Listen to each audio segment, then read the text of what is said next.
have a plan, do your homework, and then have a backup plan, and then have a backup plan of the backup plan.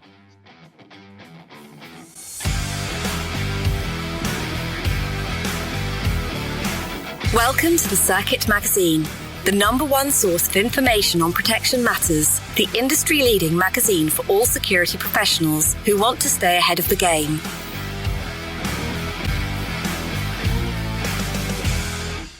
Traveling to Latin America and using Miami as a hub is a topic that doesn't just apply to US operators, but operators throughout the world.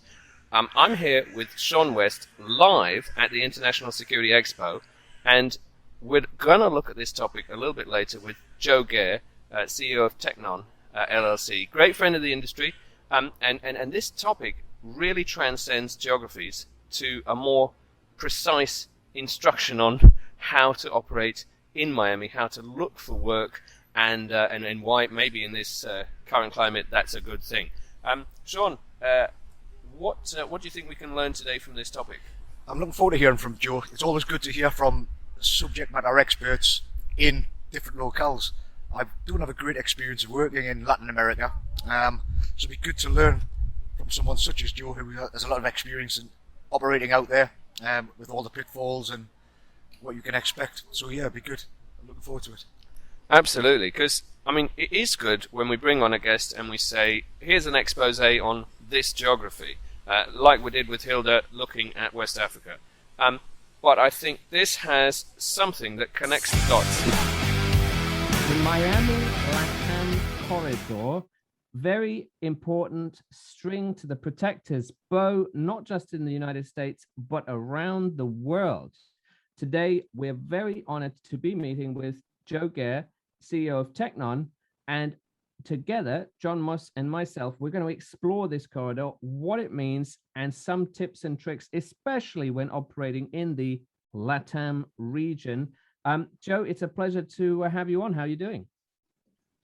Fantastic. Pleasure to see you, and thank you again for having me in one of your great programs. My pleasure. My pleasure. Well, obviously, with the Circuit Magazine podcast, we do things often thematically. So this theme of LatAm Miami as a corridor, can you give us a bit of a flavor of what we're trying to achieve by shining a light on this? What should people better understand? Okay, so I think we should start from the basics, right? So what is LatAm, right? So LatAm stands for Latin America, and that means a little more than South America. That includes Central America, it includes Mexico, the Caribbean, etc. So all in all, it's a little more than 20 countries or territories. And then that brings, each of those bring their own flavor to them, right? So it's different demographics. So one of the things, Phelim, that we're talking offline is that, you know, LATAM is a region, right? But you should be doing this for every other part of the world you're going to go visit, right? So I like to call it the macro to micro approach in my organization. And so we have to understand, you know, like the little Google Earth that moves around and shows you a region of the world, and you start zooming in to a continent, and then you zoom in to a country, to a city, to a neighborhood, to a location, for example. And then as you do that, you learn, you should be learning around as much as you can about those regions, right? Or as relevant information about that. So again, LATAM is more than 20 countries. Demographics, you have a very rich mixture of whites, blacks, Asians, mestizos, mulattoes. It's multi-ethnic. It's fascinating. Countries, you have huge countries like Brazil, for example, with over 200 million in population, Mexico, 125 million more or less, Colombia, 50 million, Argentina, all the way down to countries like Uruguay or Puerto Rico, which is actually part of LATAM too, with 3 million, or Uruguay with 3.3, or Costa Rica, right? Languages, of course, Spanish is in the vast majority, but you also have hubs of, for example, a very important one, Portuguese in Brazil, or you have French in Haiti and the Guyana, or Dutch in the Caribbean, right? So Aruba, Curacao, Suriname, etc. It's a huge different region. Religions. Yeah. Politics. So again, here it starts getting interesting in terms of our listeners or viewers. politics, right? So most of the countries have democracies. They're, Venezuela, for example, has an authoritarian regime right now there for the last years. And then, you start getting into problems like political instability, institutional weakness, of course, insecurity, crime, drug trafficking, some of these places. Through some of the areas of the region, poverty, social inequality. And this brings a whole host of problems that you can get, right? And then you can also, of course, understand, the regions also in terms of, for example, natural disasters, right? So if you're going with the principle to a place like Mexico, for example, this should be part of your plan because it happens quite often, like in some areas of California. So in overall, this is like the introduction to LatAm, and of course, there's a ton of different sources that you can go and visit and get really good information about it. And what about you? Your passion, your backstory, your sort of your drive to combine that wonderful Miami, South Florida, and LatAm region. Can you give us a flavor of where you're coming from? Sure. So you mean so being in Miami, of course, like we were talking offline as well, you're really in the gateway between the US or actually even other parts of the world that we were talking with John, like Europe, UK. You typically get to LatAm or to South America through the Miami hub. So it's a great hub. We were joking offline that Miami is sometimes considered the capital of LatAm. And so for a security professional, stopping in Miami or having the right contacts in Miami when you're going to go and take your principal down to one of the countries in Latin America is very beneficial, right? Because most likely you'll have, if you're going to Brazil, to give you an example, you can definitely hook up with some really good guys in Miami that know the security / EP space in Brazil, right? Same thing with all the other countries. So that's a really good start, right? You get the best of all worlds in Miami as you start preparing and doing your advanced preparations for a trip. And what about you? Tell us a bit about you and your background. So my background in the crucible of these two topics we're talking about involves having been born in Latin America, in Colombia. I was born there. I grew up in the 80s. Being a teenager in the 80s, I had to experience firsthand the scenes that are now made very famous by Netflix series like Narcos, and that whole time in history where we had all these problems with the drug dealing cartels and the wars between them. That was a very difficult and, I dare to say, eye-opening and security awareness enhancing place to be living in at those times. Because if you're not aware, you could end up at the wrong place in the wrong time, and like many others, and be in one of those shootings, bombings, you name it, right? And then of course the whole adversarial mindset that comes with that, right? So you start, even as a teenager, when you're going out with friends, the shopping center, you start being very wary of who's looking at you, why are they looking at you. You start understanding what suspicious activity means. And so all these things in my personal story had probably a very important role in my background and in my story, right? From there, then I moved to Israel, and I ended up having a great decade there, working in the fields of security and intelligence. Fascinating work, fascinating also times in history. Go into different details there, but not relevant to this conversation. But again, the Israeli mindset and the Israeli experience in the between 1994 and 2004, a lot of things were happening in terms of terrorism, counterterrorism. Again, going back to the modus operandi of the adversary in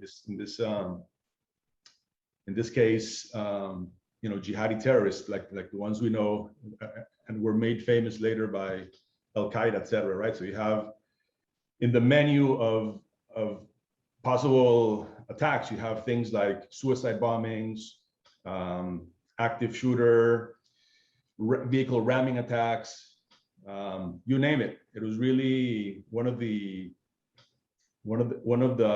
global laboratories in terms of the terrorist modus operandi for understanding how to attack, the civilian population in Israel. And every time the security establishment was then finding a way to cope with that, then they would come out with something different, right? So now, because it's very different, and if I zoom into, fast forward to today's day and age, so it's become difficult to assemble an explosive device and smuggle it into Israel with a bomber, for example. So now they started investing in rockets where they can just shoot over the fence and attack the population. Or they have balloons now where they have literally, they understand the wind direction and they attach a little IED to a balloon. And so knowing that it's going to fall in one of the cities near the border and someone's going to pick it up and blow up. So you start understanding that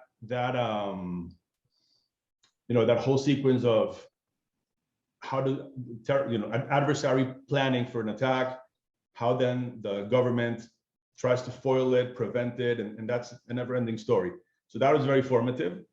And then in 2004, post 9/11, I basically got down to Miami, and I've been there since. So 17 years, very interesting times also post 9/11 with all the changes, structurally that happened in the US in those days, the creation of the Department of Homeland Security, the TSA, all the lessons learned, all the different approaches that were tried, and then we had the whole time, the whole epoch of active shooter incidents, right, in schools, in movie theaters, so anyway, that's in a nutshell a summary of my touching points with this field and how that has somehow shaped what we call today in Technon our proactive security approach, which also we were talking about offline later, which is all about really at the strategic level understanding what it is that I'm protecting, right? And in the case of executive protection, who are you protecting? Okay, who is that principle? And then protection from what? The more you understand those two things, you can start then coming up with a plan and a strategy to keep your client or your principal safe, right? And then when you blend that with South America, then it all boils down to, again, who are you protecting? Protection from what? Is your principal going alone? Is it a family? Is it a business trip? Is it vacation? So all these things are going to vary, of course, right? And then, like Miyamoto Musashi and used to say, know your environment, right?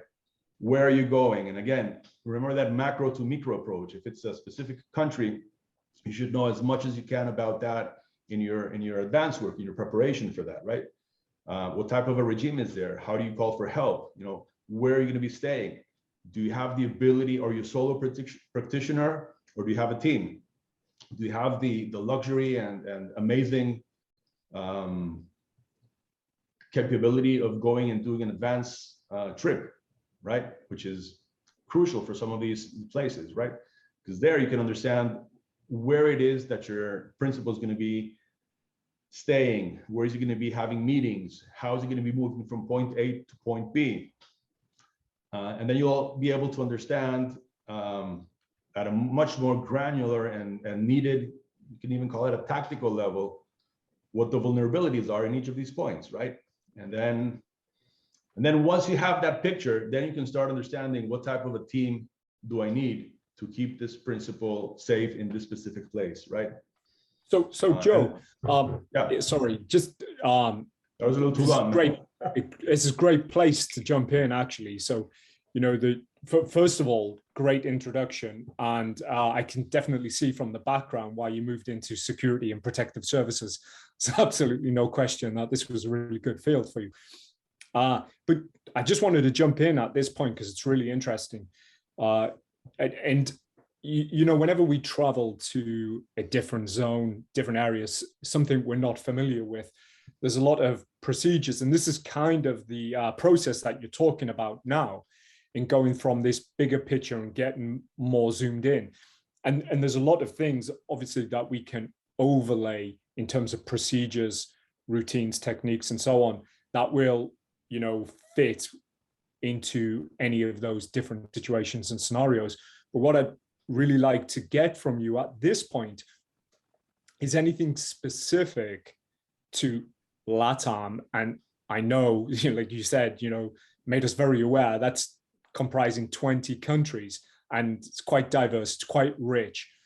But and maybe let's start with more kind of closer to Central America, moving down, because that might be the first port of call for a lot of people who are accompany high net worths, business travel, and so on. What are the more, be more granular, more specific about this corridor? What are the things that are more unique in terms of threats, cultural sensitivities, things like this? Yeah, so again, it's a huge area, right? It's a huge region. Each of those places has its own set of possible, problems, right? Risks, etc. So, I mean, in general, I think you should know that it's important. I mean, planning is critical, which is, again, relevant to everything else that we should be doing.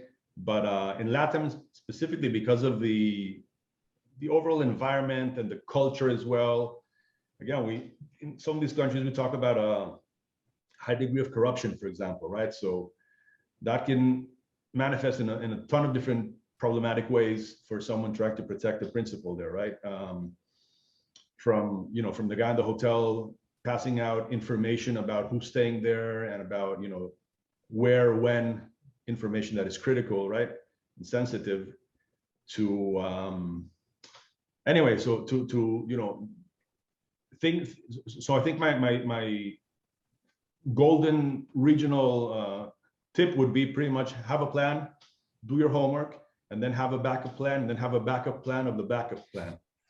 Yeah. So especially in those places where you have a lot of high corruption and you don't know who you can trust and who you cannot trust. So yeah, again, if you can go down there and do some advanced work, that's amazing. That'll be the best.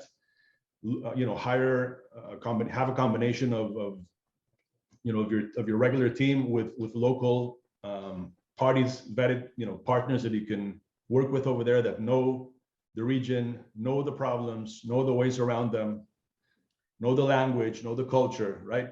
So that's I think very important, and that's again a place where in Miami you can get to know some of these people that are nationals, right? What if we went country to country? Because there are some countries that are very small, perhaps people don't often travel to, Curacao, or maybe they do, I don't know. But then maybe there's somewhere like Colombia. Is there something special that people should think about when operating in Colombia, for example? Sure. Again, Felon, my answer to all these things is that it depends, right? If you ask the U.S. Secret Service, for example, you had a very famous case. We were talking about that not too long ago with a colleague here, where the Secret Service was pretty much got in trouble because of the beauty of the Colombian women, right? So they were in Cartagena. I don't know if you remember that incident, which was actually it ended up being a diplomatic incident, right? Where instead of doing their job, they were again killed by the looks of the beautiful Colombian women, and they got in trouble, and there was a problem there, and that ended up being not only not very professional, not professional at all, but also it was a big embarrassment, and people got fired because of that. So it all depends. It's really depending on who you're bringing, who's the principal, are you alone, where are you going? It's just, we could try to go and do this country by country, but it will take a little while. I can tell you, for example, in Mexico today, there's a lot of, the same type of problems we had in Colombia in the 80s. That has, because of the DEA and Colombian work in that area throughout the years, that kind of like shifted towards Mexico now. So now you have over there problems like all these express kidnappings, a lot of unemployed former sicarios that know the tactics, and then they go out and start extorting people, kidnapping people. And so knowing that, you understand that you're dealing with pretty sophisticated, potentially a pretty sophisticated adversary. Again, it all depends who you're with, how public that person is, right? So if you're working with a very low-key individual or family, then that's probably the safest in some of these places. If you're moving around with a person that is public and people identify him or her or them, then it's of course much of a challenge. But it really depends between one place and the other. Chile, for example, beautiful place. Santiago is fabulous, right? You have snow, you have the ocean not too far away, like they like to say. But then you have the anarchist groups, for example, over there. And so again, you have to understand the internal conflicts and problems of these places so that you're not caught in the middle of that, right? And then hopefully have, again, local resources that can help you mitigate those incidents and understand what to do when that happens, right?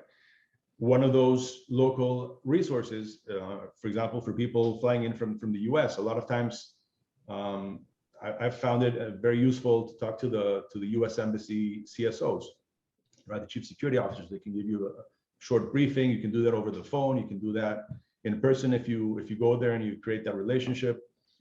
And then of course the private sector locally, right? Which again, you can meet a lot of these folks in Miami. So it's always a good thing to be, visiting Miami before you go down there to LatAm and start planning. So Joe, you're in my mind, you're painting a picture of Miami a bit akin to the cantina in Mos Eisley in Star Wars. As a reference for anybody of a certain age. You were speaking about the advance earlier, and obviously, advance is always a luxury. Well, not always, but can be a luxury. Is always something we're going to want to do, and especially if we're going into the unknown. So thinking about using Miami as our first port of call, what's the type of work that we can be doing in Miami in preparation? What can we do in Miami? So again, even before you leave your place of origin, right? Go into Google, suck up as much information as you can about your destiny or your target neighborhood, even, right? Country, or ask Joe, city, or ask etc. Or ask, right? Or ask, and then when you're in Miami or before you get there, right? Ask the locals. Absolutely, you can definitely call me. I'll be very happy. We've helped. We have a lot of very good, great partners in some of these challenging places: Mexico, Brazil, Chile, Argentina, and Colombia, of course. Right. So definitely, we can. We'll be very happy to hook you up with very good people that can help you make all that much more smoother and again, understanding the local problems and the ways to mitigate them and to prevent them. And in terms of interaction, human interaction, are there any takeaways there? Anything we should be thinking about on a cultural level? Just human interactions. Yeah, I think I dare to say in general, the LatAm national is typically a very warm person. Mannerisms like saying good morning, thank you, please are very important for the cultural landscape here, right? If you go somewhere and you're rude and you think you're the king of the world, then it's not going to be good for you, right? If you're humble and you speak, in a way that you're giving respect to the other person. Again, it's basics, but in Latin America, it's certainly something very important.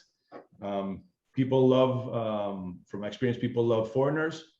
And so if you spend a little time telling them where you're from, what you're doing, of course, without revealing any type of, OPSEC details, you can actually,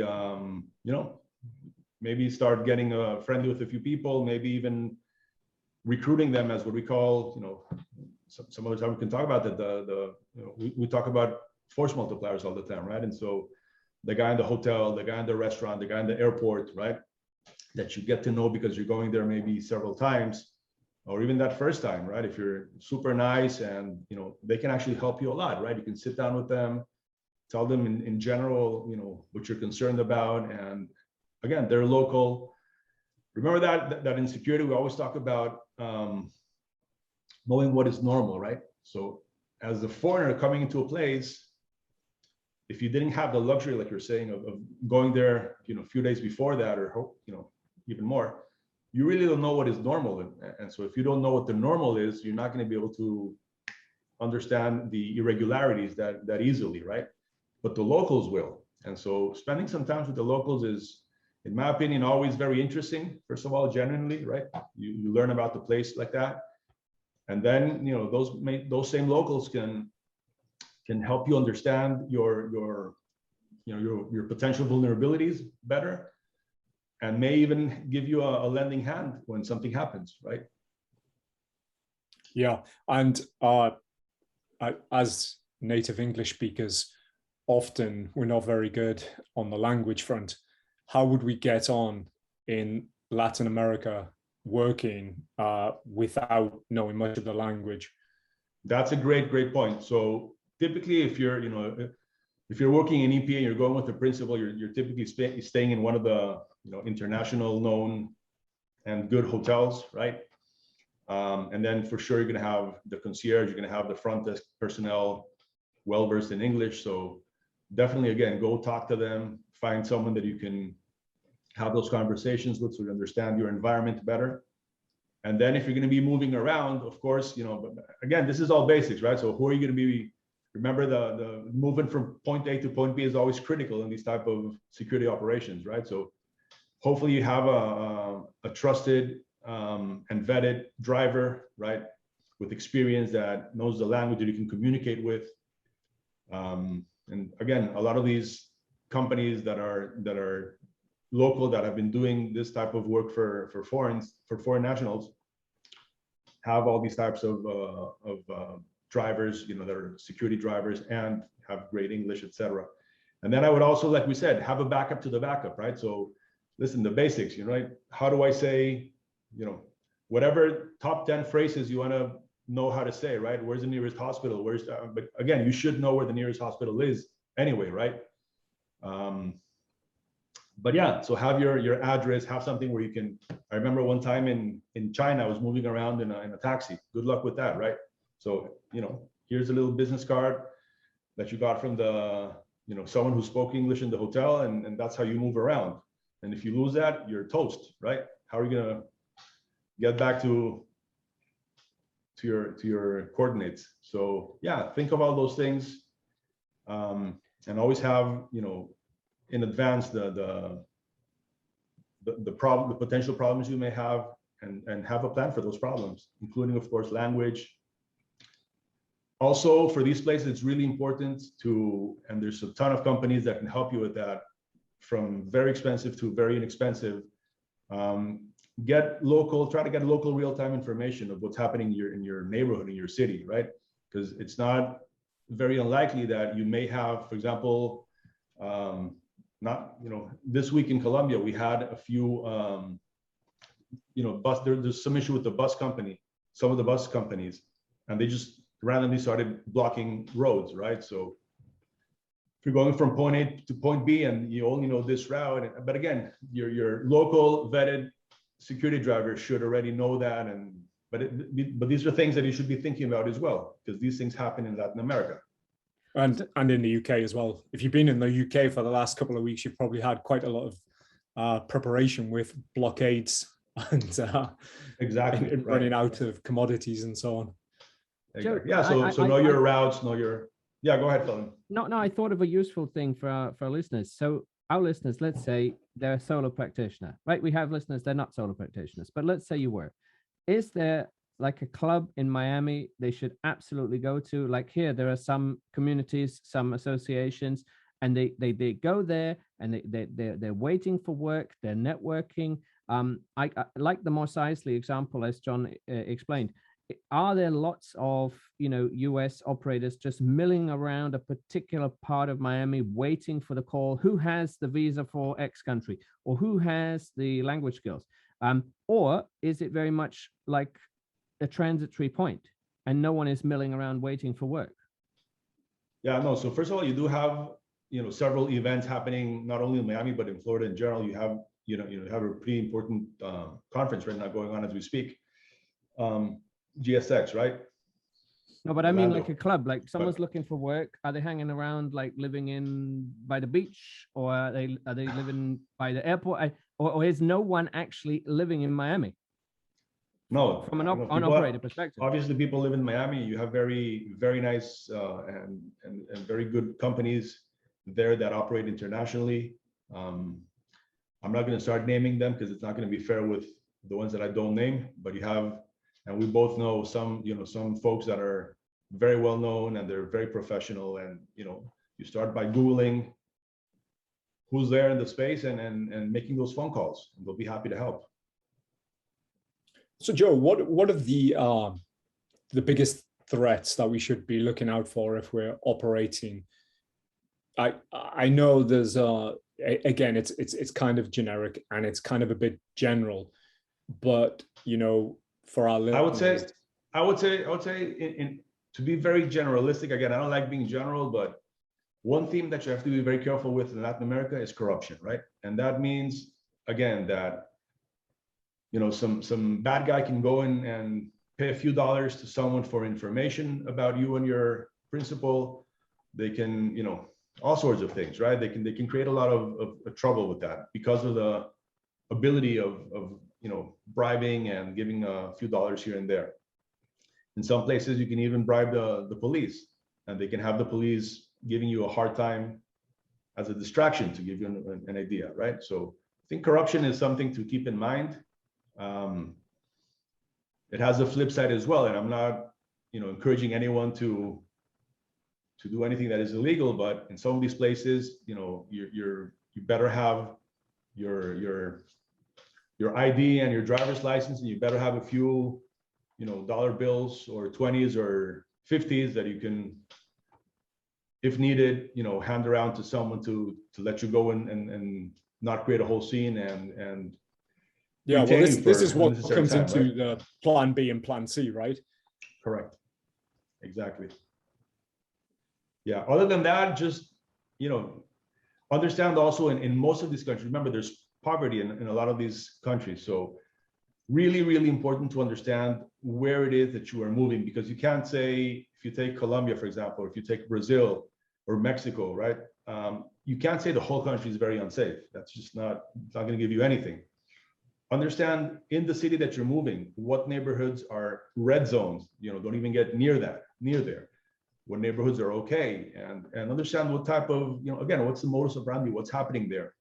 Is it just, I can give you, there's a ton of examples right now. We have a few of those delivery companies in some of these Latin American countries that are all over the place in motorcycles, right? They are like a plague, and it's great because it's given jobs to a lot of people, but at the same time, it's very distracting. It's has a whole bunch of challenges.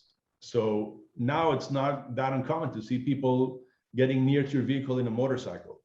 So is it one person? Is it two people? Then you start getting, see what I'm saying? So yeah. So then, depending on, again, who you're with, where you're going, et cetera, then it may make all the sense, if you can, to get a, level 3+ armored car, for example, while you're there, right?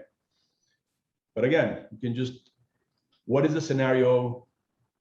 Who are you protecting? Protection from what? Where are you at? What's happening there? How do I mitigate that? So in general terms, I think those cover a lot of LatAm, especially the corruption is, I think, really, really bad, and something to, if you're not used to what it can do, something to consider before you go there. But then again, each of the countries, you have to go in and see what's happening, what's the trend in that specific country.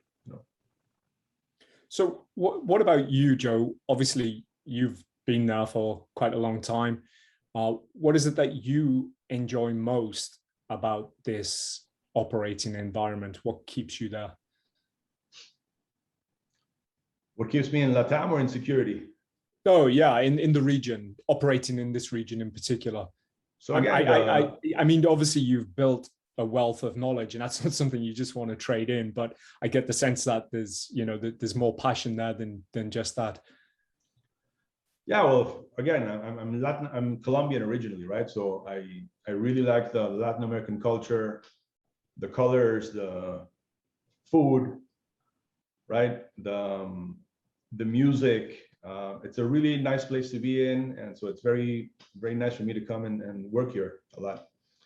So, and then also understanding that mindset of the culture of the Mexican or the Brazilian or the Latin American in general, if there's such a thing, is something that you develop with time.